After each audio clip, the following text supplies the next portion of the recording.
नमस्कार, जय हिंद साथियों।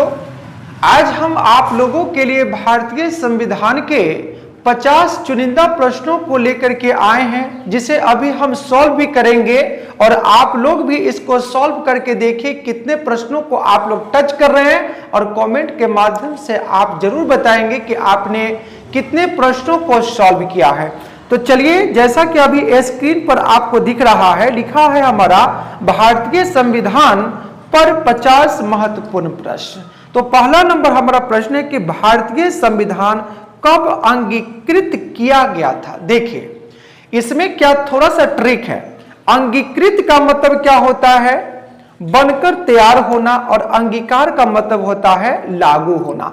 तो यहां पर अंगीकार नहीं है बल्कि अंगीकृत है भारतीय संविधान। तो इसका मतलब हो जाएगा कि भारत का जो संविधान है बनकर तैयार हुआ था 26 नवंबर 1949 को, जो बी नंबर आपका सही आंसर निकल के आ रहा है।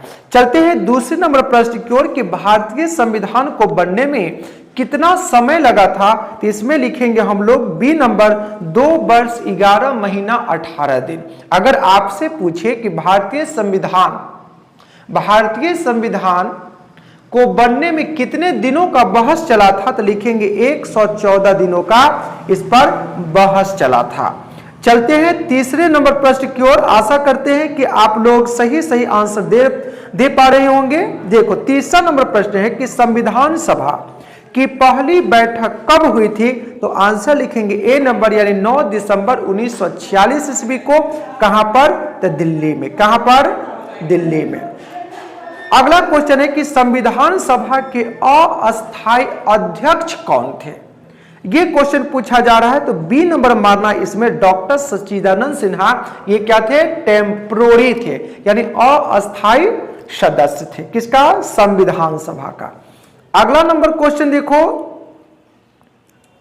क्वेश्चन कह रहा है कि संविधान सभा के अस्थायी अध्यक्ष कौन थे। तो इसमें लिखेंगे डॉक्टर राजेंद्र प्रसाद, और यही व्यक्ति हैं जो देश के पहले राष्ट्रपति के पद पर भी बैठे थे। उस व्यक्ति का नाम क्या है? डॉक्टर राजेंद्र प्रसाद। ये संविधान सभा के अस्थायी यानी परमानेंट मेंबर हैं। चलते हैं अगला नंबर क्वेश्चन कि भारतीय संविधान के जनक के रूप में किसे जाना जाता है। ये बहुत ही इंपॉर्टेंट क्वेश्चन है। यूं तो सारे क्वेश्चन अलबेला है, अनोखा है, लेकिन ये उससे भी ज्यादा थोड़ा अनोखा है। क्वेश्चन पूछा गया था आप लोगों से कि भारतीय संविधान के जनक के रूप में किसे जाना जाता है। तो सही आंसर इसमें निकल के आएगा हमारा डॉक्टर भीमराव अंबेडकर। इन्हीं को कहते हैं बाबा साहब भीमराव अंबेडकर। अगला क्वेश्चन कि भारतीय संविधान में कितने अनुच्छेद हैं। तो देखो, तो यहां पर क्वेश्चन में जुड़ जाना चाहिए था मूल संविधान, यानी मूल संविधान में अभी कितने अनुच्छेद हैं। तो लिखेंगे 395 मूल संविधान लिखा हुआ है, लेकिन वर्तमान में अगर पूछे तो लिखना 465 आर्टिकल्स है। अनुच्छेद को इंग्लिश में कहते हैं आर्टिकल्स, ठीक ना। चलो आगे देखो, क्वेश्चन कर रहा है कि भारतीय संविधान में कितनी अनुसूचियां हैं, शेड्यूल है। तो लिखेंगे क्या भाई? 12, यानी पहले था हमारा 8, लेकिन अभी एट प्रेजेंट में कितना अनुसूची है? 12 अनुसूचियां हो गई है। अगला क्वेश्चन है कि संविधान की प्रस्तावना में समाजवादी, पंथ निरपेक्ष और अखंडता शब्द किस संशोधन द्वारा जोड़ा गया है। तो लिखेंगे ए नंबर सही आंसर है 42वां संविधान संशोधन, जिसे लघु संविधान भी कहा गया है। और 42वां संविधान संशोधन हुआ था 1976 में। कब हुआ था? 1976 में।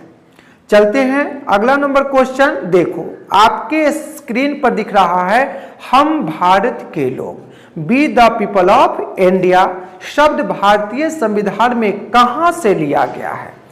तो लिखेंगे इसमें सी नंबर, यानी प्रस्तावना। कहां से? प्रस्तावना। और कहीं परीक्षा में पूछे कि प्रस्तावना की पंक्ति को कहां से लिए हैं, तो लिखेंगे ऑस्ट्रेलिया से। अगला क्वेश्चन कि भारतीय संविधान का कौन सा भाग मौलिक अधिकारों से संबंधित है। तो फंडामेंटल राइट्स की संख्या कितना है? अभी वर्तमान में 6 है। अब पहले कितना था? 7। लेकिन राइट टू प्रॉपर्टी यानी संपत्ति के अधिकार को 44वां संविधान संशोधन 1978 में हुआ था और उस समय भारत में जनता पार्टी की सरकार थी। अब मोरारजी भाई देसाई देश के क्या थे? पीएम थे, प्रधानमंत्री थे और उन्हीं के कार्यकाल में संपत्ति के अधिकार को यानी राइट टू प्रॉपर्टी को हटा दिया गया। किसको? राइट टू प्रॉपर्टी को हटा दिया गया और कॉन्स्टिट्यूशन में यानी भारतीय संविधान में मौलिक अधिकार कितना रह गया? फंडामेंटल राइट्स मात्र 6 रह गया। कहीं पूछे कि मौलिक अधिकार कहां से लिए हैं तो लिखेंगे यूनाइटेड स्टेट ऑफ अमेरिका। लेकिन क्वेश्चन पूछ रहा था कि भारतीय संविधान का कौन सा भाग मौलिक अधिकार से संबंधित है तो लिखेंगे बी नंबर भाग 3। कहां से लिए हैं? अमेरिका के संविधान से। किसको लिए हैं? मौलिक अधिकार को। देखो अगला क्वेश्चन है कि भारतीय संविधान में कुल कितने मौलिक अधिकार? अभी आप लोगों को बताया था कितना हो जाएगा? बी नंबर यानी 6। अगला क्वेश्चन है कि संपत्ति का अधिकार किस संविधान संशोधन द्वारा मौलिक अधिकार की सूची से हटा दिया गया था तो लिखेंगे 44वां संविधान संशोधन। और 44वां संविधान संशोधन हुआ था 1978 में।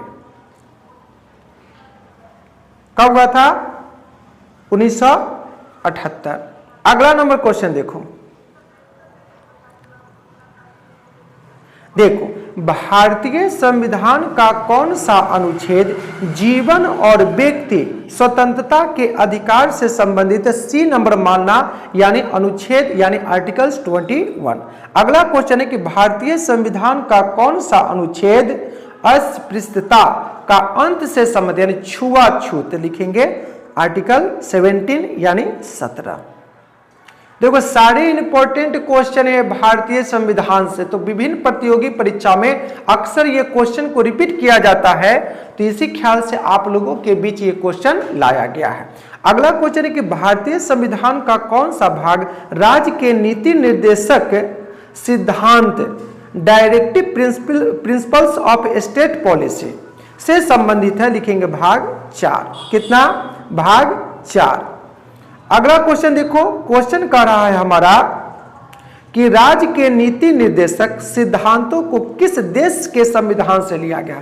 तो राज्य के नीति निर्देशक सिद्धांत को हम आयरलैंड के संविधान से लिए हैं और पहलक्का नंबर आपको दिखाई दे रहा है आयरलैंड। टुकुर टुकुर देख रहा है कि हमको देखो हमको देखो हमको देखो, हम लोगों ने इसको देख लिया। अब देखो क्वेश्चन है कि भारतीय संविधान में मौलिक कर्तव्य को किस समिति की सिफारिश पर जोड़ा गया था? तो लिखेंगे बी नंबर स्वर्ण सिंह समिति की सिफारिश पर। देखो अगला नंबर क्वेश्चन है कि मौलिक कर्तव्य को भारतीय संविधान के किस भाग में शामिल किया गया है? तो कर्तव्य है तो लिखेंगे इसमें भाग 4 के ए यानी सही आंसर हो जाएगा ए नंबर। अगला नंबर क्वेश्चन है कि भारत का राष्ट्रपति अपना इस्तीफा यानी रिजाइन त्याग पत्र किसे दे सकता है? तो लिखेंगे वाइस प्रेसिडेंट यानी उपराष्ट्रपति को दे सकता है।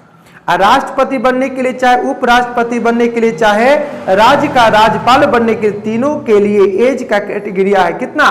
35 इयर्स। अगला क्वेश्चन है कि भारत के राष्ट्रपति का कार्यकाल कितने वर्षों का होता है? तो लिखेंगे 5 साल का होता है। अगला है कि राष्ट्रपति पर महाभियोग यानी इम्पीचमेंट किस अनुच्छेद के तहत चलाया जा सकता है? तो लिखेंगे सी नंबर अनुच्छेद 61 यानी आर्टिकल 61। देखिए एक एक चुनिंदा क्वेश्चन को लाया गया है आप लोगों के सामने कि आप लोग एग्जाम में जाओ तो एक एक क्वेश्चन को टच करके आओ और अपना सिलेक्शन करवा के आओ, सेकेंड टाइम आपको एग्जाम देने की आवश्यकता ना पड़े। अगला क्वेश्चन है कि संसद के 2 सत्र के बीच अधिकतम कितना अंतराल हो सकता है? तो लिखेंगे ड्यूरेशन होगा ओनली फॉर 6 मंथ यानी 6 मंथ से ज्यादा ड्यूरेशन नहीं हो सकता है। आज संसद में 2 पार्ट है, एक का नाम है लोकसभा, दूसरे का नाम है राज्यसभा। एक को कहते हैं लोअर हाउस, एक को कहते हैं अपर हाउस। अगला है कि लोकसभा में अधिकतम सदस्यों की संख्या कितनी हो सकती है? तो लिखेंगे 552 यानी 552 यानी 552 लोकसभा में अधिकतम सीट हो सकता है, ठीक ना। अगला क्वेश्चन देखो, क्वेश्चन कहता है कि राज्यसभा का पदेन सभापति कौन होता है? तो लिखेंगे उपराष्ट्रपति यानी वाइस प्रेसिडेंट। अगर पूछे आपसे कि राज्यसभा का सदस्य बनने के लिए व्यक्ति की न्यूनतम उम्र कितनी होनी चाहिए? तो लिखेंगे 30 इयर्स यानी 30 साल और लोकसभा के लिए 25 साल। अगला है कि धन विधेयक सबसे पहले कहां प्रस्तुत किया जाता है? मनी बिल को। तो लिखेंगे लोकसभा। अभी बताएं कि लोकसभा के लिए व्यक्ति का मिनिमम एज कितना होना चाहिए? 25 साल। मैक्सिमम नो लिमिट से अपने इंडिया में। अगला क्वेश्चन देखो कि भारतीय संसद के निचले सदन को क्या कहा गया है? देखो, एक होता है लोअर हाउस, एक होता है अपर हाउस। तो लोअर हाउस किसको कहेंगे? लोकसभा को। और अपर हाउस कहेंगे राज्यसभा को। तो यहां क्वेश्चन निकल के आ रहा है कि निचला सदन कौन हो जाएगा? लोकसभा, यानी बी नंबर सही हो जाएगा। चलो आगे देखो, भारतीय संसद के ऊपरी सदन को क्या कहते हैं? इसी को कहते हैं अपर हाउस यानी राज्यसभा। अगला है कि भारत का महान्यायवादी अटॉर्नी जनरल किसके प्रसाद पर्यंत पद धारण करता है? तो लिखेंगे राष्ट्रपति यानी बी नंबर सही आंसर हो जाएगा। अगला क्वेश्चन देखो, क्वेश्चन कर रहा है हमारा कि भारत का सर्वोच्च न्यायालय कहां स्थित है? तो लिखेंगे नई दिल्ली। अब भारत की राजधानी भी कहां है? नई दिल्ली। अगला क्वेश्चन है कि सर्वोच्च न्यायालय के न्यायाधीश की सेवानिवृत्ति की आयु क्या है? देखो, सर्वोच्च न्यायालय कहां पर है? दिल्ली में है। और इसके लिए एज निर्धारित किया गया है 65 साल। अगर पूछे आपको हाई कोर्ट के जज के लिए तो लिखेंगे 62 ईयर्स। कितना? 62 साल। देखो, अगला नंबर प्रश्न है कि किस अनुच्छेद के तहत राष्ट्रपति राज्यों में राष्ट्रपति शासन लगा सकते हैं? तो लिखेंगे आर्टिकल 356। देश में लगाना होगा तो लिखेंगे आर्टिकल 352। अगला कह रहा है कि भारत में वित्तीय आपातकाल किस अनुच्छेद के तहत घोषित किया जाता है? देखो, इसमें आंसर नीचे होना चाहिए। देखो, मिल ही गया। बच के कहां जाएगा तू मेरी नजरों से, आज नहीं तो कल पकड़ा जाएगा मेरी नजरों में। देखो, तो इसका सही आंसर हो जाएगा सी नंबर 360। अगला क्वेश्चन की ओर चलते हैं। संविधान संशोधन की प्रक्रिया का उल्लेख किस अनुच्छेद में मिलता है? तो लिखेंगे डी नंबर 368। कहीं पूछे संविधान संशोधन को किस देश से लिए हैं? तो लिखेंगे साउथ अफ्रीका। कौन अफ्रीका? South Africa. और साउथ अफ्रीका की कैपिटल होते है प्रिटोरिया या केप टाउन। साउथ अफ्रीका को ही कहते हैं राजा जी दक्षिण अफ्रीका।